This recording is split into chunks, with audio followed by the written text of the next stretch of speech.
telling it, on all angles, all Nigerians, north, south, east, west, south, that nobody, no political dynasty, no man, no woman born of woman womb in this contraption called Nigeria will ever allow a Fulani man to be at us rock again.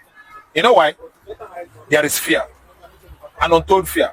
Fulani phobia is it? We have phobia. Hausa man has phobia. Igbo man has phobia. Yoruba man has phobia. Other ethnicities have phobia of Fulani. Fulani phobia. See, Buhari went there and actually made himself clear to the whole Nigeria that he's a Fulani, and that they have virtually taken over the whole political appointments in his regime.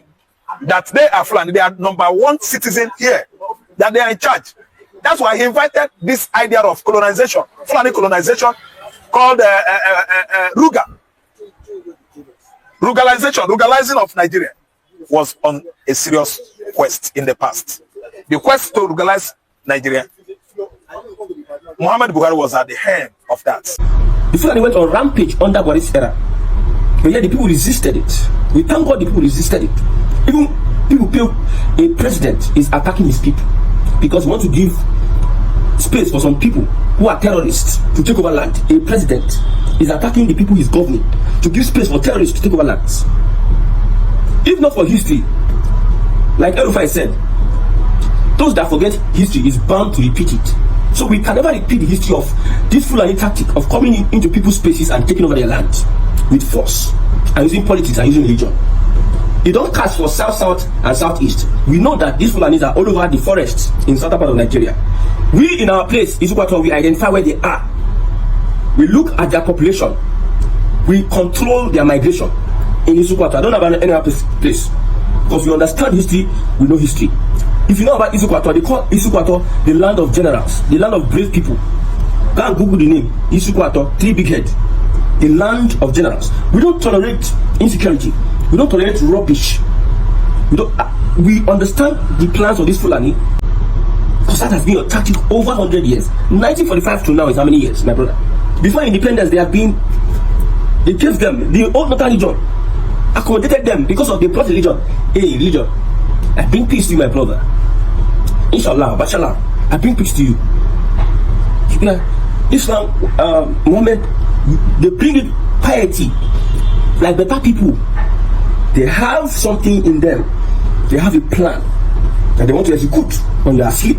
Welcome back to Local Journal, my people. People they on the talk say Buhari na go be the last Fulani president we will get for inside this country. Owing to the shege where we say Nigerian see during Buhari era and the way where we say in people been they go killing spree that time and nobody fit do anything to them. If you now watch this whole thing keenly and vividly, now the time when Buhari lost election, now about that time now in this Fulani thing start. But I know say Buhari been threatening say as he no win say bloodshed go dey, and as he no win bloodshed come the day true. And as he come be the president, he come magnify the whole thing because the people can't they do anyhow and nobody fit even challenge them or even do anything at all again. And during that Buhari era, if you see the way we say these people misbehave that time, you go no say na bad idea to make these people president again. Now then don't they rule this country ever since inception, and now then don't rule pass for inside this country. And for me, if they talk say na the majority now you suppose they rule this country, the 3 major tribes what we get for inside this country now Hausa, Igbo and Yoruba. And so if we won't appoint anybody make it become the president, if at all they want make this country continue as one, then now these 3 major tribes now they supposed to speak person from inside make it rule the country. Well, for me normally I don't believe in that school of thought where talk say now only these 3 major tribes supposed to rule Nigeria, because other ethnic minorities did the way we say they get people where we say they even get this country at heart well, but based on say they are not from these majority tribes, they don't get that privilege to rule this country. And with the division where they go on for inside this country, if Nigeria no go back to regional government, I don't see anything where go make sense for inside this country, because every region they try to sabotage the center, provided they be their own person and be the president. And from this one, you go no say no region even get the interest of this country at heart. Everybody won't get their own region, so that they go no say now one that will be for inside this region, and everybody with there around this region, now people will be say me and them feel relate properly. And with this kind of mindset, they go feel correlate together so that they go feel build their own region properly. But But if you talk say you won't bundle everybody together, where we say our mentality and the way of our thinking it is different, we no go fit achieve anything at all, because every region go they concerned about their own interest. Nobody they think about the other region interest. Whether we like it or not, now waiting they happen for inside this country be this. If I go be very honest with everybody, I dey among the people where believe say there is strength in unity, and our unity go fit make us achieve what we no fit even dream to achieve. But the thing where they there be say, are we one? And even the Bible talks say, can two work together except they agree? Have we agreed together to work together as a nation? The answer to this question is absolutely no. We know they united to work together as one for inside this country at all. Everybody gets their own personal agenda. As much as say we dey talk say the Fulani get their own agenda, every region get their own agenda too. Even if the thing not today obvious, from our innate thinking and our mindset, we know say every region they nurture this quest of superiority over the other region. And waiting they cause this one. The thing where they cause this one be say we know they united at all. We know they see ourselves as one. We know they see ourselves as brothers. We they see ourselves as people where come up from different places. They come bundle us together as one. Well, not true this one be. However, there is nothing we cannot achieve in this world with unity. But the obvious fact be say unity they far-fetched from Nigeria. And with the experience where people get under Buhari government, even before Buhari government and even till now, many Nigerians don't want make Fulani man become the president of this country again. Well, we could listen to waiting this man they talk for inside this video. But before we watch him, if today that be the first time they visit our channel, make you like, make you share, and make you subscribe.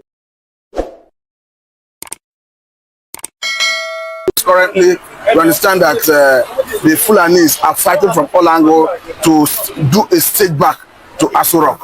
We have seen the lives of Erufai fighting vigorously. We have seen they were coming from Kwankwasu, another Fulani man, fighting vigorously. We have seen they were coming from Alajatuku Abubakar, another Fulani man, fighting. So it won't look like a coordinated attempt to regain power. The Fulani are fighting from up front. Do you think the Fulani can come back to Aso Rock on 2027?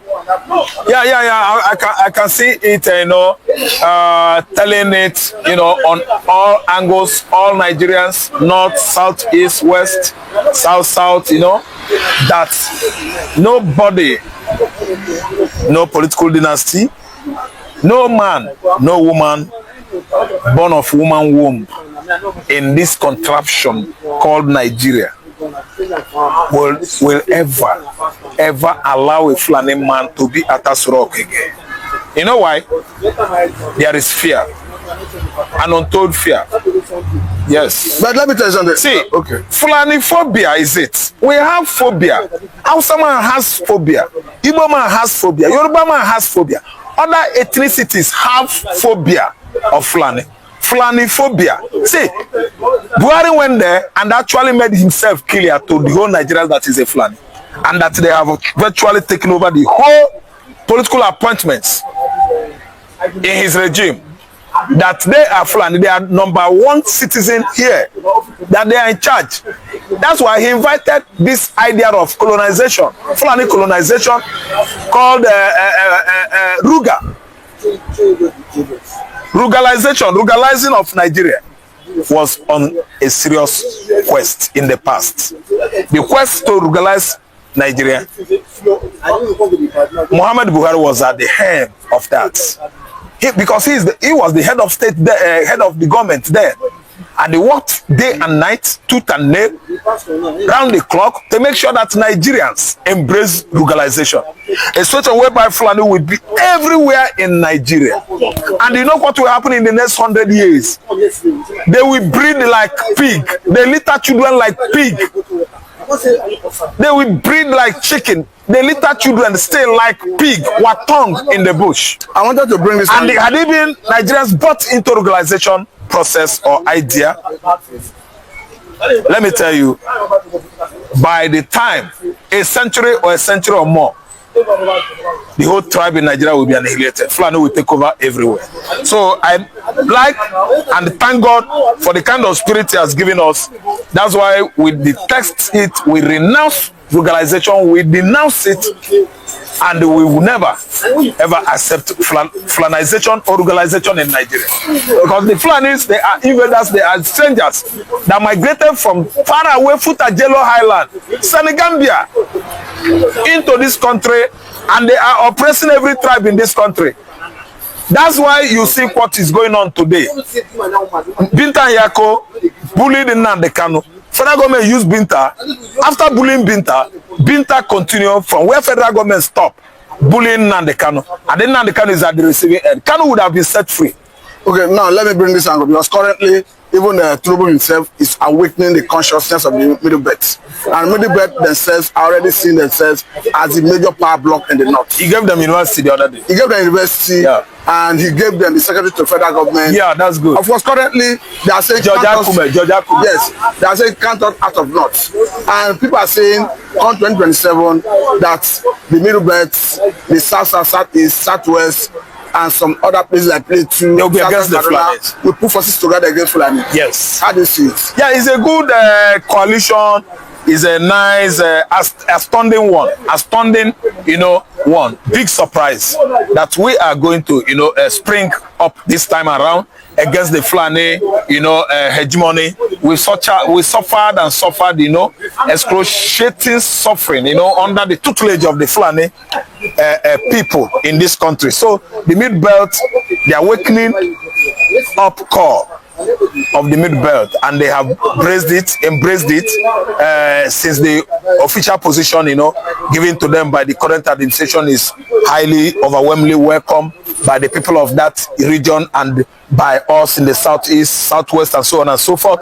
So we are going to join forces together to make sure that the Fulani hegemony will clip their wings. They will never get their bearings. They won't get themselves again, or else Nigeria divide. I'm seeing division coming in 2027, because no matter how Fulani play game, no matter how Tinubu himself at least dodge the needful, what he should have done, if he mingle with the Fulanis again and win an election, I think that will be the final of Nigeria, because the outsiders, the Fulani themselves, they could not bear that pain. For 4 years, they have stepped into this administration, and it's going to last for 4 years. So come next fall, which is 2027, I think everybody should decide whether Nigeria should be one or divided. That is it. And when we pull forces together with Yoruba, Mid-Belt, South, Deltans, all of us in the southeast. Southern Kaduna, yes, they are with us. Southern Kaduna, they are Mid-Belt. Yes, and the Adamawa. We are going to push out Fulani. Fulani, they will never get themselves again. See, allow them to be running their mouth. Haven't you been seeing what Sheikh Gumi, what is coming out from his mouth? He talks trash, and we are going to put them on check. We are making sure that we curb the Fulani, political dynasty. They are spreading, all over Nigeria. We are going to cut their tentacles. Okay, now let me bring this angle, Mr. Ram. We must. Perhaps the last area we are touching. Now, we understand that the other time about 16 persons were reportedly killed by Fulanis in Ebonyi State. Yes. But as at the time we are discussing this, Ebonyi State government reportedly promised to spend about 500 million to sponsor people on Hajj for 2025. And these are got people talking. Do you think it's justified? No, it is unjustifiable. It is unjustified. It can never even scale through, if you ask me, to become a Senate president or even a Speaker House of Rep, because I won't sanction it. See, let me tell you, it is the highest abominable acts in the recent time committed ever on the land of southeastern region. Your brother, your children, your fathers and mothers were pied by Fulani headers overnight. So you're advising and you are, no, it should not budget that money. So you're advising it should not vote that money for Hajj, 500 million. No, it is an abomination. We don't allow such in the land of East. We are not largely Muslims. We are not thinly Muslims. We are not as well thinly Muslims. We are all Christians in the southeastern Nigeria. If one will do that, the God of Abraham is the one that will ask him. Because if he budget that money for Hajj. How many numbers of Ebonyi people among the percentage of the people going for Hajj? So the people that are simply Northerners in that group going to Hajj are the Northerners. That's the Fulanis. Yes, Fulanis. They are mixed up with Ebonyi people. That's why they find it easy to, cause incursion. These incursions going on in the Enugu and Ebonyi is because Enugu allow Fulani, Ebonyi allow Fulani, and they are their next targets. They are very, very prone to Fulani incessant incursion because they live among them. So are the vegetable the worm eats, the vegetable must know that its house, it gives shelter to the worm that eats it. Finally, are you advising the House of Assembly in Ebonyi State to reject that proposal? The House of Assembly, not only in Ebonyi State, in Enugu State and Ebonyi State, to reject Fulani's, inclusion in the House. They should sack all of them. The communities in Enugu, the communities in Ebonyi State should sack all the Fulanis living with them. They should not even intermarry with the Fulanis, because that is the worst incursion. They will use marriage. It's called sex evangelism. They will use sex evangelism to Islamize these northern Igbo regions. The Fulanis are like diarrhea. They are like cancer. Very cancerous tribe. Very incurable. They have now infiltrated every regions of this country, and as if care is not taken, because they have been given, because they have been allowed, they have now been seeking for allowance. I think it is the high time the whole tribes in Nigeria come together, unanimously agree on how to expel Fulani, total expulsion from Nigeria. Thank you very much, Mr. Arafo. You're welcome. An update on the Fulani gimmicks and tactics. See, their nyash don't open. Their nyash don't open. Fulani nyash don't open. Now, Fulani herdsmen will destroy farmland so that the public will be provoked into pushing government to establish ranches for them. Eventually, these ranches now will become settlements, and later will turn to local governments. The ranches that government established for them, they will now turn into settlement. After that, they will now turn into local government. So generations down the line, Fulanis on this land, generations. I told you that the Fulani, they are playing the long game. Long game. I've sat down to understand the kind of human beings these people are. They are very, very consistent in playing the long game. After giving them the ranch, when they settle it, they will create a local government. They will start building houses and structures on it. Then in the long game, they will now start claiming indigenship. They will be claiming to be indigents of the land. Government will give them land for free, like what Buhari wanted to do, the grazing. Give them land for free, they will settle on that land. They will be grazing on that land. They will not claim ownership of the land. They will turn that place to a local government. They will not start playing politics. They will not claim to be indigents of the land. That is how they were able. That's how they were able to take over Hausa. That's how they were able to deceive Hausa and take over most of their lands. Now, a classic example is in southern Kaduna. This picture you're watching, it was created by the old northern regional government and enacted as a temporary settlement for herdsmen. Look at it, temporary settlement for herdsmen. It was enacted by the 1945 Grazing Reserve Act of the old northern region. Now that place has since become a permanent settlement for nomadic herdsmen who have built permanent settlements in them. Now the indigenes of southern Kaduna cannot go close to those lands and territories. From a temporary settlement, the Fulanis over the years started building permanent structures, and they have played their politics with their organs in government, as head of state or as chief chief of army staff, as commissioner, as governor, Fulani governor, in the person of El-Rufai, people like that, with the help of those people, they will now make those places permanent territories of the Fulani. And you, as an indigene that gave them that land free, cannot go there. They will now start claiming to be indigenes of those areas. These people will enter police, army, navy, and play the same games and tactics. They have been playing this game for a very long time, and they have been succeeding. It has been yielding results to them. This is how they come to a place. That's why I tell you, this Sharia in the Southwest, if you don't take time, it will give space, tolerance for their brothers. Everybody's my brother. They will now tolerate Fulani. Islam will now give chance for the Fulani to come, give them an abode in the Southwest, and this example of Southern Kaduna will now repeat itself in the Southwest. They will not even try it in the Asia. They will not try it. Because of YouTube, I don't want to say anything. They will not try it. So, we are going to be exposing. This is a live thing that happened in Southern Kaduna. That's why you see the killings in Southern Kaduna. Because of the presence of the Fulani. So, non-Indians cannot go to that place.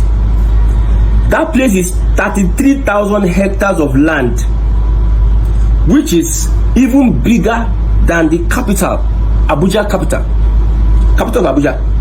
That place, 33 hectares of land, were given to these herdsmen as temporary settlement in 1945. You see, when these people have been consistently doing what they are doing, 1945. So, Abuja is even 176,900 hectares of land. But this place, in Southern Kaduna, they have claimed 33,000 hectares. You know how big it is. They put a signboard, stay off, stay off. You give them, okay, you come to my place in Isukwato, we give you a land temporarily to harbor you. You now turn that place to permanent. God will help you. In Isukwato, no matter how you want come, no matter where you want come from, God will help you. God will help you. We'll make sure that. But you see, this is how they have been able to dominate the houses. And these guys can play civil service politics. They can play all this.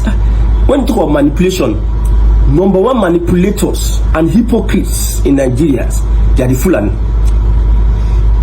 Number one, all those kind of side-by-side politics, the Fulani. I don't want to call the second people the Fulani. Since its formation, more grazing reserves have begun popping up all over the place with the same intent. Southern Kaduna is a very big place, so Southern Kaduna can be bigger than the whole of Southeast. But since they gave them that 33 hectares of land, they have been expanding small. They go to a village, they kill in the name of jihad, using religion. They put fear in the minds of the people. Some people run away and leave their building, leave their farmlands. They go and encroach on the farmlands, and they take over the farmlands. They create a permanent structure there. Somehow, they just let the people come back. They live side by side with the people. Okay, let's settle now. Header farmer crisis, let's settle. Header, give us a space. We need to manage. So they will just settle, and they are the ones that came into your town to attack you. And you're the ones that is now trying to, they came to your place, they are not telling you to give them a space. They don't buy the land. You want to take over somebody's land. Because they have people in government and police which will in any which way back them up. If you are afraid, you just give them for peace. So they have encroached. So that's how they do. They are encroaching on more lands. By Lukarawa or by Boko Haram, by Iswapo, they are attacking. Moving left, right, and center. They are attacking up and down. Attacking. And this is the result. So don't listen to anybody saying that they should establish ranches for them. They want to replicate all these things that they did in 1945 in Southern Kaduna. They are trying to replicate that in other parts of the country. You see how Buhari pushed for ranches, grazing route, water resources. All of you, as a president, he pushed for it.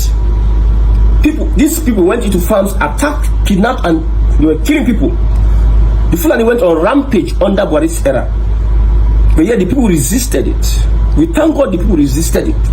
Even people feel a president is attacking his people because he wants to give space for some people who are terrorists to take over land. A president is attacking the people he's governing to give space for terrorists to take over lands. They consistently sustain their culture and heritage and their identity so that they can diminish other people's identity, destroy other people's identity. They continued, they entered the house and they claim superiority.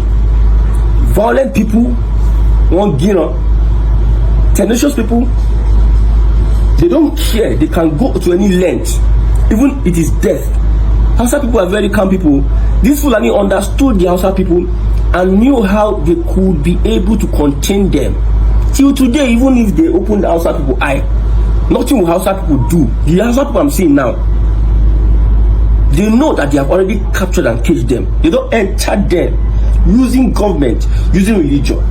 They are in power, they are in control. El-Rufai is angry that Tinubu appointed a Southern Kaduna Christian as Chief of Defense Staff. Hear it from me now.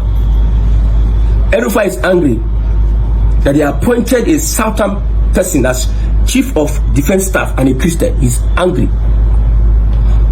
So he will not say it out so that they will not.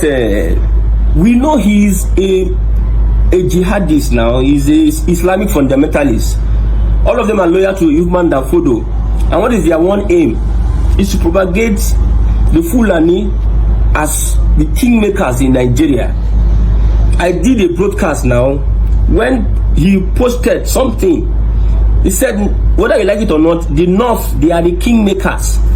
And the person that he posted is, I think is Mezier. He used an Igbo name. For instance now, I'm El-Rufai. Hello, Mr. Mezier. Please, I want to send to you a piece I wrote. Help me share it. I'll send it to your email. Help me share it on your Twitter page. I'll pay you handsomely for that. I'll give you 10 million naira to let me just share it. So the useless Mezier and whoever he is will now share it. Will now post it on his timeline, Twitter. Then El-Rufai, in quotes, allegedly, reportedly, maybe that drama, will now repost it. I saw this analogy and I said, wow, it's like people understand these politicians.